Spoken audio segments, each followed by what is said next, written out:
The muffled voices from the kitchen made me freeze in the hallway like I'd walked into an invisible wall. I was just getting a glass of water, something I'd been doing in my own house for 30 years without incident, when I heard my daughter-in-law Rebecca's laugh. But this wasn't the sweet, innocent giggle she used around me when she wanted something. Oh no, this was her real laugh, the kind that would make devils take notes on technique. "I can't stand living with that old woman much longer," she whispered to my son Kevin, her voice dripping with venom I'd never heard before. "But at least she pays for everything like a good little ATM. Just keep pretending a little longer, and soon this whole house will be ours anyway." Kevin actually laughed, a sound that hit me like a physical slap across the face. My own son, the boy I'd raised, fed, changed diapers for, and apparently failed to teach basic human decency, was cackling like this was the most hilarious joke he'd ever heard in his 28 years of life. "Yeah, just hang in there, babe," he said, his voice full of that conspiratorial tone that made my stomach turn. "Mom's getting more forgetful anyway. Pretty soon we can have her sign everything over and she won't even remember doing it. Hell, she probably won't even realize what's happening." Well. Here I was, thinking my memory was sharp as a brand new knife, when apparently I'd been diagnosed with convenient dementia by Dr. Kevin and his lovely assistant, Nurse Rebecca. The irony was so thick, you could cut it with a chainsaw and still have leftovers. If you're watching this, subscribe and let me know where you're watching from, because what happened next turned their little con game completely upside down. Something crystallized inside me in that moment. Not shock. I was way past shock at this point. This was pure, distilled fury, mixed with the kind of crystal-clear clarity that only comes when someone shows you exactly who they really are behind their mask. These two had been playing me like a violin in a symphony orchestra, and I'd been dancing to their tune without even realizing there was music playing. I stood there for another few seconds, letting their words sink in completely, making sure I hadn't misheard anything. Nope, they were definitely planning to steal my house. My money and my dignity while making me think I was losing my mind. How thoughtful of them to be so thorough in their betrayal. I took a deep breath, straightened my spine like the steel rod it apparently needed to be, and marched straight into that kitchen with the determination of a woman who just discovered she'd been harboring snakes in her own home. They were sitting at my kitchen table, the one I'd bought with my own hard-earned money, looking cozy as two thieves planning their next heist. Kevin had his arm around Rebecca's shoulders, and she was leaning into him like they were discussing vacation plans instead of my financial destruction. I looked them both dead in the eye and said, "So that's what you really think of me? Well, here's what I think of you. You have exactly 24 hours to pack your things and get out of my house, and my grandson Noah stays with me." You should have seen their faces. They went through more expressions than a silent movie actor having a complete breakdown. Rebecca's mouth opened and closed, like a fish gasping for air on dry land, while Kevin looked like someone had just told him Santa Claus was filing for bankruptcy and the Easter Bunny was his divorce lawyer. 24 hours, I repeated, letting each word sink in like nails in a coffin, then turned and walked away with more dignity than I'd ever mustered in my entire life. It all started over a year ago, when Kevin brought home this sweet pregnant girl named Rebecca. She was 22, had these enormous doe eyes that could make Disney animators weep with envy, and seemed completely head over heels smitten with my son. When she told me her mother Nancy had kicked her out for getting pregnant, my heart just shattered into a million pieces for her. "Mrs. Sandra," she said, tears streaming down her face like she was auditioning for the lead role in a tragic romance movie. "I know we're asking so much of you, but could I possibly stay here just until the baby comes? I promise on my grandmother's grave that I won't cause any trouble at all." Now, I'd raised Kevin as a single mother after his father passed away when Kevin was 15. A heart attack that came out of nowhere and left us both reeling. I knew exactly what it felt like to need help, to feel completely alone with a child depending on you, and nowhere to turn. How could I look at this pregnant girl, barely more than a child herself, and turn her away into the cold, cruel world? "Of course you can stay," I told her, meaning every single word, "for as long as you need. This house has plenty of room, and family takes care of family." The gratitude that lit up her face could have powered the entire neighborhood for a week. She threw her arms around me and sobbed, "Thank you," over and over until I was worried she might hyperventilate right there in my living room. Those first weeks were actually lovely, if I'm being completely honest.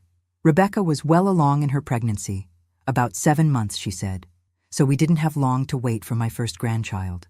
She helped around the house without being asked, always checked before using anything of mine, and we'd spend long evenings discussing baby names, nursery themes, and all the wonderful things that come with preparing for a new life. "I hope the baby has your beautiful silver eyes," she'd say, rubbing her belly with such tenderness. "You're going to be such a wonderful grandmother, Mrs. Sandra. This baby is so lucky to have you." Kevin seemed lighter and happier than I'd seen him since his father died. The grief had hit him hard as a teenager, and he'd struggled with depression and self-doubt for years afterward. But with Rebecca, he was smiling again, bringing me coffee every morning like he used to do for his dad, and treating her like she was made of the most precious porcelain in the world. For the first time in forever, my house felt alive with hope and possibility. I started knitting baby blankets, researching cribs, and even began clearing out the spare room that would become the nursery. It felt like we were building something beautiful together, a real family unit that would give Noah everything he needed to thrive. But I should have trusted my instincts about the little inconsistencies that kept popping up like weeds in an otherwise perfect garden. How Rebecca's stories about her family background changed slightly, depending on who she was talking to and what mood she was in. How she'd examine my house when she thought I wasn't looking, not with the appreciation and gratitude of someone who'd been given shelter, but like someone taking detailed inventory of valuable merchandise. The biggest warning sign came when I tried calling Nancy to introduce myself. Any future grandmother would want to meet the other grandmother, share the excitement, maybe coordinate baby shower plans, right? But when I finally tracked down Nancy's phone number and called her, her reaction was swift and absolutely chilling. "Be very careful with that girl," Nancy said, in a voice so cold it could have frozen hellfire, before hanging up immediately without another word. I assumed she was just a heartless woman who'd abandoned her own daughter in her time of greatest need. Looking back now, Nancy was desperately trying to warn me about the hurricane that was heading straight for my peaceful, quiet life. Noah arrived on a beautiful spring morning that felt like the world was celebrating his entrance into it. For several wonderful, blissful weeks, life felt absolutely perfect in every possible way. He was this gorgeous baby with Kevin's thick dark hair and my silver eyes. And watching my son cradle his child for the first time made every sacrifice I'd ever made as a parent feel completely worthwhile. Then the post-pregnancy hormones settled down, and Rebecca's real personality crawled out of its hiding place like something dark and twisted emerging from under a rock. She became ridiculously, almost pathologically possessive of baby Noah, treating me like I was patient zero in some deadly epidemic that could contaminate her precious child. Every single time I'd reach for my own grandson, my own flesh and blood, she'd intercept me faster than a professional goalie defending the world championship. "He needs absolute routine and stability," she'd declare with the authority of someone who'd apparently earned multiple degrees in child psychology overnight. "Multiple caregivers will overwhelm his developing nervous system and cause lasting psychological damage." His developing nervous system? Sweet, merciful heavens. I managed to raise your boyfriend from infancy to adulthood without consulting the internet every 5 minutes or reading 17 parenting books. I think I can manage to hold a baby without causing permanent brain damage or emotional scarring. But the real entertainment began with what I started calling the great mystery of the vanishing valuables. Items around my house started disappearing with the consistency and precision of a professional magic act. My favorite perfume, the expensive French stuff I'd been saving for special occasions for the past 3 years, simply walked away from my dresser like it had developed legs and a travel agenda. When I mentioned it casually, Rebecca deployed her most innocent expression, complete with wide eyes and confused head tilt. "Are you absolutely sure you didn't finish it, Mrs. Sandra? Sometimes we use way more than we realize, especially when we're stressed or distracted." 3 days later, I nearly choked on my morning coffee when that exact fragrance wafted past me as she walked by my chair. Either my perfume had developed magical transportation abilities overnight, or our sweet little house guest had developed some seriously sticky fingers and a complete lack of shame. My grandmother's pearl earrings, the ones that had been passed down through 3 generations of women in my family, decided to take an unscheduled vacation from my jewelry box. My reading glasses began playing an elaborate game of hide-and-seek that would have impressed professional magicians, materializing in the most bizarre locations throughout the house. I'd find them tucked behind sofa cushions, where I'd never sat, nestled next to the coffee maker like they were taking a caffeine break, or mysteriously appearing in the bathroom medicine cabinet. Small bills started evaporating from my wallet in amounts just small enough to make me question my own spending habits and memory. $20 here, $15 there, just enough to create that nagging feeling that something wasn't right, but not enough to be absolutely certain I was being robbed blind in my own home. Each time I'd politely inquire about a missing item, I'd receive the same response delivered with nauseating, patronizing concern. "Mrs. Sandra, are you feeling all right? Maybe you should keep a detailed list so you can remember where you put things. It's normal to be a little forgetful at your age." Oh, I was keeping track of things just fine, thank you very much. I was tracking exactly how much money I'd had in my wallet, precisely where I'd placed my jewelry the night before, and specifically how my belongings kept walking away whenever Rebecca was the only other person in the house. Living with Rebecca became like sharing my space with a ticking time bomb wrapped in designer clothing and fake smiles. She'd put on her Academy Award-worthy sweet act whenever Kevin was around. But the absolute moment he left for work each morning, her mask would slip faster than makeup running in a thunderstorm. "You're hovering again, Mrs. Sandra," she'd snap with ice-cold irritation when I tried to help with Noah or even just watch him play. "No wonder Kevin thinks you're getting confused about appropriate boundaries. Maybe you should find a hobby that doesn't involve interfering with my parenting decisions." The house that had been my sanctuary and safe haven for 3 decades started feeling like enemy territory, where I was constantly walking through a minefield. Rebecca rearranged my furniture without asking permission, threw away my personal belongings while claiming they were unnecessary clutter, and made it crystal clear through her actions and attitude that she viewed me as nothing more than an obstacle to be managed and eventually eliminated. Kevin, meanwhile, seemed completely mesmerized by her performance, like he was under some kind of spell. When I tried having serious conversations with him about her increasingly problematic behavior, he'd wave me off like I was some paranoid old woman whose concerns weren't worth his valuable time. "She's still adjusting to new motherhood, Mom," he'd say with that patronizing tone that made me want to shake him until his teeth rattled. "Cut her some slack. Having a baby changes everything for a woman. She's probably just feeling overwhelmed and protective." But I noticed how he started looking at me differently too. Like I was suddenly fragile and unreliable, like I was a piece of antique furniture that might fall apart if handled too roughly. When I'd mention missing items or try to discuss Rebecca's dramatic attitude shifts, he'd get that same concerned expression that was becoming all too familiar. "Maybe you should schedule an appointment with Dr. Williams," he suggested one afternoon while bouncing Noah on his knee. "Just for a routine checkup, you know? Make sure everything's working properly upstairs. Sometimes stress can affect memory and perception." That comment sent ice water coursing through my veins like I'd been injected with liquid nitrogen. They weren't just systematically undermining my belongings and my comfort in my own home. They were undermining my credibility, my mental capacity, my very identity as a competent adult woman. I started keeping detailed mental notes of every interaction, every missing item, every small cruelty and calculated insult. If they wanted to paint me as unstable and incompetent, I'd need rock-solid evidence proving otherwise when the time came to defend myself. The truth hit me like a freight train traveling at full speed one evening when I was getting water from the kitchen. I heard them whispering in the living room, their voices carrying that conspiratorial tone that makes your blood run cold and your heart pound with dread. "My friend Jessica works at the county mental health facility," Rebecca was saying in hushed tones.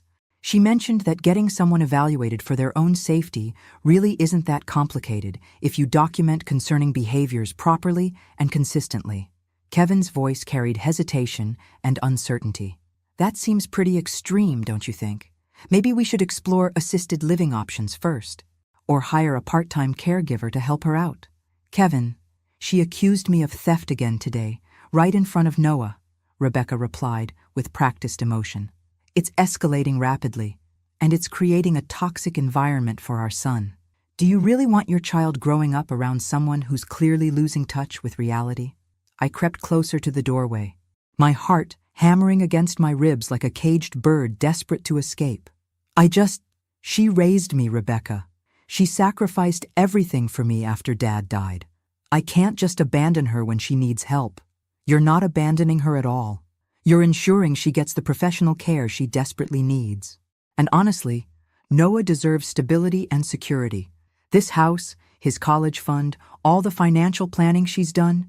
If something happened to her tomorrow, wouldn't it be much better if we were already managing everything responsibly? That final sentence hit me like a physical blow to the solar plexus. They weren't planning to help me or care for me. They were planning to replace me entirely and take over my whole life. Those whispered conversations became more frequent and more detailed, floating through my house like toxic smoke that poisoned every breath I took. I'd catch fragments that stopped abruptly whenever I appeared. Clinical words like capacity evaluation, guardianship proceedings, and power of attorney that made my skin crawl with dread and my blood pressure spike into dangerous territory. One afternoon, after a particularly unpleasant encounter with Rebecca about my inappropriate attachment to Noah, I decided to visit Nancy and get some answers about what I was really dealing with. If anyone could give me honest insight into Rebecca's true character, it would be her own mother who'd lived with her for 22 years. Nancy lived in a modest apartment complex across town, the kind of place where working-class people go to downsize after their children move out. When she opened the door and saw me standing there on her doorstep, her face went through about a dozen different expressions before settling on something that looked like relief mixed with absolute dread. "Oh, Sandra," she said, ushering me inside quickly like she was worried someone might see us together. "She's done it again, hasn't she? My daughter's working her magic on another unsuspecting victim." Over coffee that neither of us touched because our hands were shaking too badly, Nancy unraveled the truth about Rebecca, like she was pulling threads from a sweater until the whole thing fell apart. Rebecca had a documented history, a long, detailed pattern of manipulation, theft, and emotional destruction that had torn through their family like a tornado, leaving devastation in its wake. "I didn't kick her out for being pregnant," Nancy said, her voice heavy with years of disappointment and exhaustion. "That was just the story she told to make you feel sorry for her. I made her leave because she stole my late husband's wedding ring, the only thing I had left of him after 43 years of marriage, and sold it online for quick cash to buy designer clothes." My stomach dropped like I was on a roller coaster. "Just for money? She stole your husband's ring for shopping money?" "Money, attention, control, sympathy. Rebecca collects whatever she can get from whoever's foolish enough to trust her," Nancy explained, with the tired tone of someone who'd had this conversation too many times. "She's like an emotional vampire. She finds people who want to help, who want to believe in her victim stories, and then she bleeds them dry before moving on to the next target." Nancy leaned forward, gripping my hands with surprising strength for such a small woman. "Sandra, whatever she's planning for you, please don't underestimate her capabilities. Rebecca doesn't just take things. She systematically takes over people's entire lives piece by piece until there's nothing left. She's done it to 3 different relatives that I know of, and now she's doing exactly the same thing to you." She pulled out a worn manila folder from her coffee table drawer. "I've been keeping track of her victims, documenting the pattern. Every single time, it starts the same way. She finds someone vulnerable, someone who wants to help family, and she moves in like a parasite." As I drove home through the early evening traffic, Nancy's words echoed in my mind like a warning bell that wouldn't stop ringing. I thought about the legal documents I'd glimpsed Rebecca studying when she thought I was napping, the whispered conversations about my supposed mental decline, the systematic way they'd been documenting every minor mistake or moment of confusion as evidence of my incompetence. They weren't just planning to inherit my house and savings when I died naturally of old age. They were planning to have me declared mentally incompetent so they could take legal control of everything while I was still breathing and aware enough to watch it happen. When I walked into my house that evening, I looked around with completely new eyes and a fundamentally different understanding of my situation. This wasn't my safe, comfortable home anymore. It was their staging ground for a carefully orchestrated campaign. And I wasn't the beloved family matriarch. I was the target they'd been setting up for months without me even realizing the game had started. But Nancy had given me something invaluable. The knowledge that I wasn't going crazy, I wasn't imagining things, and I definitely wasn't their first victim. That meant this situation had a pattern, which meant it could be predicted, planned for, and most importantly, it could be stopped if I was smart enough and quick enough to beat them at their own game. Armed with Nancy's warnings and documentation, I started paying much closer attention to every detail around my house, watching for patterns and evidence like a detective working the most important case of her career. I found my old backup cell phone missing from the kitchen drawer, the one I kept with a spare SIM card from my days working at the insurance company, back when having multiple phones was a practical necessity. About a week later, that exact number called my main phone during dinner. When I answered, I heard Rebecca's voice talking animatedly to someone else about vintage pieces in excellent condition and online marketplace opportunities for quick sales. She'd accidentally pocket-dialed me while using my own stolen phone to conduct her little resale business, turning my home into her personal shopping mall. But Kevin's transformation was what really broke my heart into pieces that I wasn't sure could ever be put back together again. My son had always been gentle and trusting, maybe too much for his own good in this cruel world. After his father died suddenly when Kevin was 15, he'd been searching desperately for approval, for someone to need him completely and unconditionally. Rebecca had identified that deep-seated vulnerability with the precision of a heat-seeking missile and twisted it like a master manipulator. She'd somehow convinced him that my perfectly reasonable questions about missing belongings were actually signs of growing paranoia and mental decline. She'd made him believe that my legitimate concerns about her increasingly hostile behavior meant I was becoming difficult and unreasonable. Worse yet, she'd manipulated him into thinking that protecting her from my so-called false accusations was the same thing as protecting his new family from a dangerous, unstable old woman. "Mom, you're being completely unfair to her," he'd say with genuine conviction whenever I brought up the thefts or tried to discuss Rebecca's attitude problems. "Rebecca loves you like her own mother. She's trying so hard to help around here and make this work for all of us, and you're making her feel unwelcome and attacked for no reason. Help herself to my possessions and my dignity." Maybe, but certainly not helping me in any meaningful way. The moment when everything finally crystallized into perfect, terrifying clarity happened late one night when chronic insomnia had me wandering the house like a restless ghost. I'd gone to the kitchen for water when I heard their voices drifting softly from the living room, voices that assumed I was safely unconscious upstairs and couldn't hear their plotting. "The paperwork Jessica showed me makes the whole process look pretty straightforward," Rebecca was whispering with the excitement of someone discussing vacation plans. "If we document enough concerning incidents consistently over time, we can request a psychiatric evaluation for her own safety and the safety of others in the household." Kevin's response carried uncertainty and moral conflict. "I don't know about this, Rebecca. Having Mom committed to some facility seems really extreme. Maybe we should try talking to her regular doctor about memory care options or home health services first." "Kevin, she's getting noticeably worse every week," Rebecca replied with perfectly calculated emotion. "Today, she accused me of stealing her perfume she finished using weeks ago and forgot about. Yesterday, she couldn't remember conversations we'd had the day before. It's clearly affecting Noah's environment, and honestly, it's putting a tremendous strain on our relationship too." I pressed myself closer to the doorway, my pulse hammering in my ears so loudly I was worried they might hear it. "I just can't imagine putting her in some institutional setting. She raised me, sacrificed everything for me after Dad died. She deserves better than being warehoused somewhere. You're not putting her away like unwanted furniture. You're getting her the professional medical help she desperately needs before she hurts herself or accidentally harms someone else, especially Noah. And think practically about this. Our son deserves stability and financial security. This house, his college fund, everything she's worked for and saved. If something unexpected happened to her tomorrow, wouldn't it be much smarter if we were already legally managing her affairs responsibly?" That last sentence hit me like a sledgehammer to the chest, knocking the breath out of my lungs and making me dizzy with realization. They weren't planning to care for me in my declining years. They were planning to systematically erase me from my own life and take control of everything I'd worked for during my entire adult existence.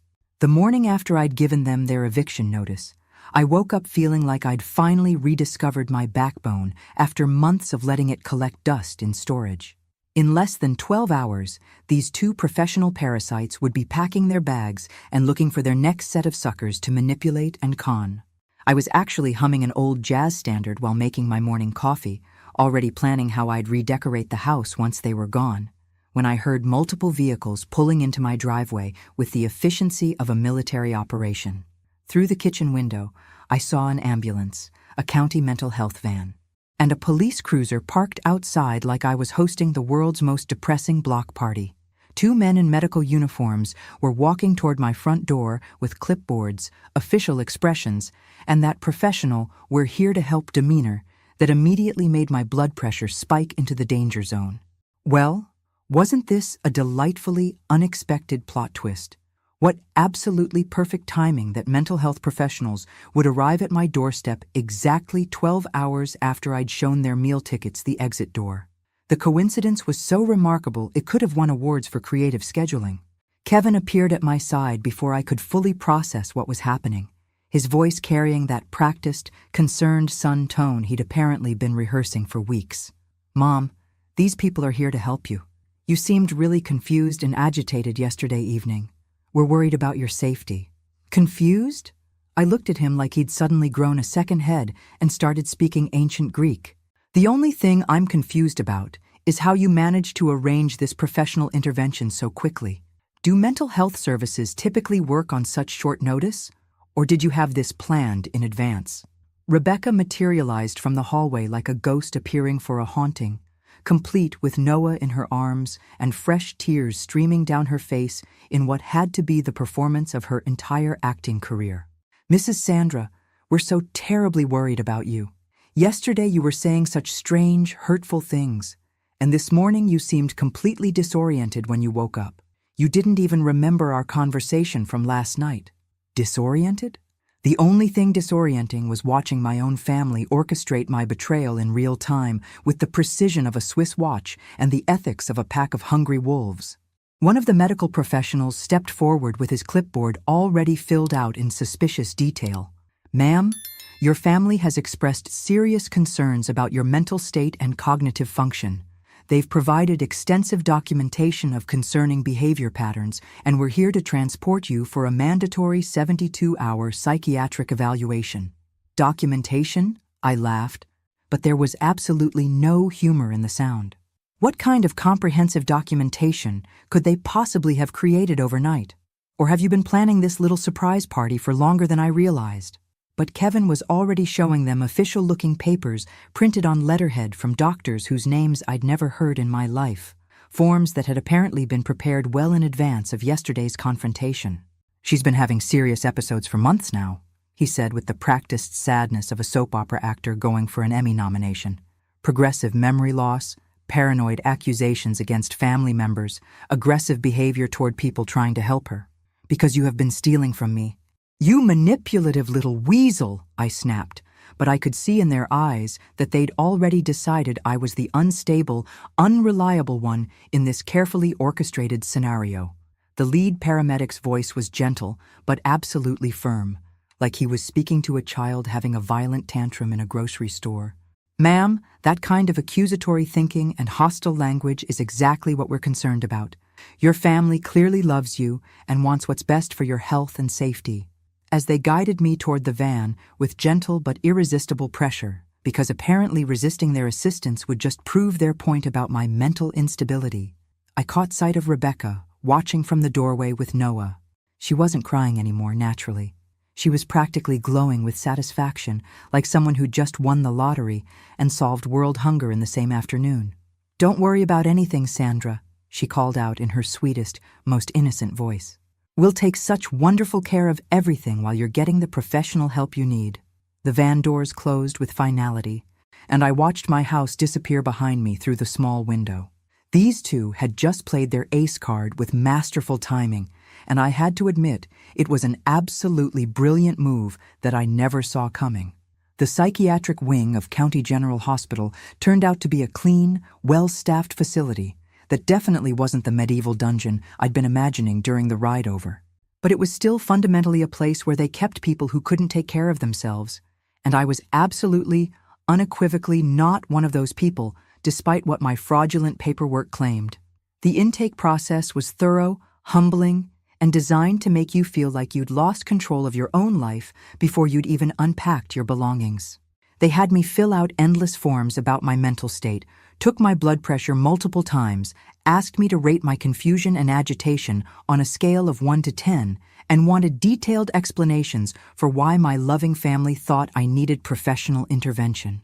I wanted to tell them my agitation was definitely a 10 because I'd been betrayed by the two people I'd trusted most in the world. But I didn't think that was the kind of emotional distress they were interested in documenting for their official records. They assigned me to a room with Elena Martinez, a retired social worker in her 70s who'd been fighting her own family's attempt to gain legal guardianship over her assets and personal decisions. Elena had sharp, intelligent eyes behind wire-rimmed glasses and the kind of quiet competence that missed absolutely nothing important. "Let me take a wild guess about your situation," she said, after the nurses finished their orientation speech and left us alone to get acquainted. Loving family members who suddenly developed deep, overwhelming concern for your mental well-being right around the time you started asking uncomfortable questions about money or property? I stared at her in complete amazement. How could you possibly know that? Are you psychic, or is this just a really common story around here? Elena set down the legal thriller she'd been reading and gave me a look that was equal parts sympathy and steel determination. "Because you're the third woman this year with nearly identical circumstances who's ended up in this same room. Adult children who mysteriously discover they have hearts full of love and heads full of financial opportunity." She'd worked in elder services for 25 years before retirement, specializing in abuse cases and family dynamics gone wrong. Her own stepchildren had made their move after her husband died and left her everything. But Elena had seen the warning signs early and documented their behavior meticulously. "The advantage you have right now," she said, settling into her chair like we were planning a military campaign rather than just chatting about our situations, "is that I know exactly how this system works from the inside. I also know someone on the outside who can help us. If you're willing to fight for your freedom instead of just accepting what they're trying to do to you." Over the following days, Elena became my personal guide through the complex maze of patient rights, evaluation procedures, legal protections, and bureaucratic loopholes that most people never know exist until they desperately need them. She also shared something that gave me the first real hope I'd felt since arriving. Her former colleague David Martinez had left social services and was now specializing exclusively in elder abuse cases. "David's been tracking these situations for the past 2 years," Elena explained during one of our daily walks in the small courtyard. "He's discovered that families are increasingly using psychiatric holds as convenient shortcuts around proper guardianship procedures and legal oversight." Elena had been meticulously documenting everything during her stay: staff interactions, evaluation inconsistencies, visiting patterns, and procedural violations. She wasn't just fighting for her own release. She was building evidence for a broader investigation into how easy it had become for families to warehouse inconvenient relatives. "They think you'll just fade away quietly in here while they redecorate your house and spend your money," Elena said, with the kind of smile that probably made opposing attorneys wake up in cold sweats. "But they seriously underestimated something important. You're not the type of woman who goes down without a fight." No, I definitely wasn't. And with Elena's help, I was about to prove exactly how much fight this supposedly confused old lady had left in her. Getting out of County General required patience I didn't know I possessed, and strategic thinking I was learning from Elena on a crash course basis. But her contact, attorney David Martinez, turned out to be exactly what I needed. Someone who understood both the legal system's complexities and the righteous anger that comes with watching families systematically destroy their elderly relatives for financial gain. When David visited me after my first week of incarceration, he brought a briefcase full of similar cases and a determination that reminded me why I'd always respected lawyers who actually fought for justice instead of just collecting fees. "Mrs. Sandra," he said, settling into the visitor's chair like he was prepared for a long war rather than a quick consultation.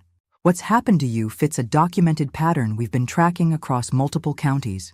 Families are increasingly using psychiatric evaluations to bypass traditional guardianship procedures and expedite asset transfers without proper legal oversight. My first breakthrough came when I convinced David to help me contact Nancy during one of my strictly supervised phone calls. I managed to reach Rebecca's mother and explain my situation quickly before the staff could decide I'd talked long enough. "I've been expecting this call for months," Nancy said, her voice carrying the familiar exhaustion of someone who'd seen this movie before and knew exactly how it ended. "Sandra, I know precisely what my daughter's doing, because she's perfected this exact same scheme on 3 other family members. Give me a few days to gather what you'll need to fight back." What Nancy gathered over the next week was more damaging to Rebecca's credibility than I dared hope for. Not boxes of conveniently pre-existing evidence, but a systematic collection of police reports, medical records, and witness statements she compiled by methodically reaching out to other family members who'd been Rebecca's previous victims. When Nancy arrived for visiting hours, she brought documentation spanning several years: theft reports filed by Rebecca's elderly grandmother, a restraining order from her aunt following financial abuse, medical records showing a history of prescription drug abuse and manipulation, and sworn statements from 3 different relatives about Rebecca's consistent pattern of targeting vulnerable family members. "My daughter isn't just troubled or misunderstood," Nancy told David during their private meeting in the facility's conference room. "She's dangerous in a very specific, calculated way. She identifies vulnerable people who want to trust her and help her, and then she systematically destroys their lives while making them think they're losing their minds." The independent psychiatric evaluation David arranged was conducted by Dr. Rebecca Chen, a court-approved specialist who spent an entire afternoon putting me through every cognitive test and mental health assessment imaginable. Memory tests, logical reasoning, emotional stability evaluations, and questions designed to detect any sign of genuine mental decline or psychological instability. "Mrs. Sandra," Dr. Chen said when she'd finished reviewing all her test results and notes, "you're demonstrating cognitive function well above average for any age group, let alone someone in their 70s. Your memory is excellent, your reasoning is sharp, and your emotional responses are completely appropriate, given your circumstances." She paused, frowning as she reviewed the documentation that had been used to justify my commitment. "However, I'm deeply concerned about the medical records and incident reports used to justify your involuntary commitment. Several of these reported episodes are medically inconsistent with any recognized pattern of cognitive decline, and the timeline doesn't match established research on dementia progression." "What exactly are you saying, doctor?" "I'm saying someone fabricated evidence of mental illness with considerable sophistication. And that's not just unethical medical fraud. It's criminal conspiracy that could result in serious felony charges for everyone involved. The wheels of justice might turn slowly, but when they finally started moving in my direction, they picked up speed faster than I'd expected." David filed emergency motions. Elena provided expert testimony about elder abuse patterns, and Nancy's documentation painted a picture of Rebecca as a serial predator who'd been perfecting her techniques for years. But the real breakthrough came when David discovered that Rebecca had been using my stolen backup phone to coordinate with other potential victims. She'd been running what amounted to a small-scale elder abuse operation, targeting multiple elderly relatives and family friends simultaneously. "She's not just an opportunistic thief," David explained during one of our strategy sessions. "She's been operating a systematic scheme to identify and exploit vulnerable seniors. This goes way beyond simple family dysfunction." The evidence was becoming overwhelming, but I knew that getting out was only the first step. I had to get home and reclaim my life before they could do any more damage to my finances, my property, or worst of all, my relationship with Noah. Walking out of County General after 3 weeks felt like stepping back into my own life, but I wasn't the same woman who'd been dragged away in that van. I was sharper, angrier, and absolutely determined to make them pay for every single day they'd stolen from me and every lie they'd told about my mental capacity. Nancy met me at the discharge desk with David, and I could see from their expressions that they had news, the kind that would make me very, very happy indeed. "Mrs. Sandra," David said as we drove toward my house, "while you were getting evaluated, we've been building a case that's going to change everything for you. We're not just talking about getting your house back. We're talking about criminal charges that will put them both behind bars where they belong. The sight of my house made my stomach clench with a mixture of rage and determination. They'd been busy during my absence. New curtains hanging in the windows, different landscaping around the front entrance, even a different doormat that said "Home Sweet Home" in cheerful letters. Like they'd been systematically erasing me one detail at a time and replacing me with their own vision of domestic bliss. Kevin answered the door, and the expression on his face was worth every difficult, humiliating moment I'd endured over the past 3 weeks. Pure, unadulterated shock mixed with the dawning realization that his elaborate plan had just exploded in his face like a defective firework. "Mom? What are you doing here? The doctors said you needed extended care for your own safety." "The doctors said I'm perfectly fine." "Actually," I replied with the sweetest smile I could manage, brushing past him into what was still legally my house. Funny how that works when you get a real psychiatric evaluation instead of relying on fabricated medical records. Rebecca appeared from the kitchen holding Noah, and I watched her face cycle through surprise, panic, and finally that calculating look I'd learned to recognize and despise. But this time, I wasn't intimidated by it in the slightest. "Sandra, we're so relieved you're feeling better," she said, manufacturing fresh tears with impressive speed and conviction. "But are you sure you should be here? The facility said you still needed professional supervision and medication management." "Oh, the facility said lots of interesting things," I interrupted, pulling out the thick folder David had prepared for this exact moment. "But what's really fascinating is this documentation about your previous victims. Did you know your own aunt filed a restraining order against you for elder abuse? Or that you've been using my stolen phone to coordinate with other potential targets?" The silence in that room was absolutely delicious, thick enough to cut with a knife and serve for dinner. David stepped forward like the avenging angel he truly was. "Kevin, Rebecca, I'm attorney David Martinez, specializing in elder abuse cases. We need to discuss criminal charges including conspiracy, fraud, theft, elder abuse, and filing false medical reports. You have the right to remain silent, but I'd strongly suggest you start talking to your own lawyers immediately." I watched their faces as reality crashed down around them like a house of cards in a hurricane. Kevin looked like he might throw up right there on my newly cleaned carpet. Rebecca looked like she was already calculating her next move, trying to figure out which lie might still work in her favor. "Oh, and one more thing," I added, gently taking Noah from Rebecca's arms before she could object. "Pack your belongings. You're both leaving my house today, and this time it's absolutely permanent. Noah stays with me where he belongs." Watching their carefully constructed world collapse in real time was even more satisfying than I'd imagined during those long nights in the hospital. Sometimes justice really is served ice cold, and it tastes absolutely perfect.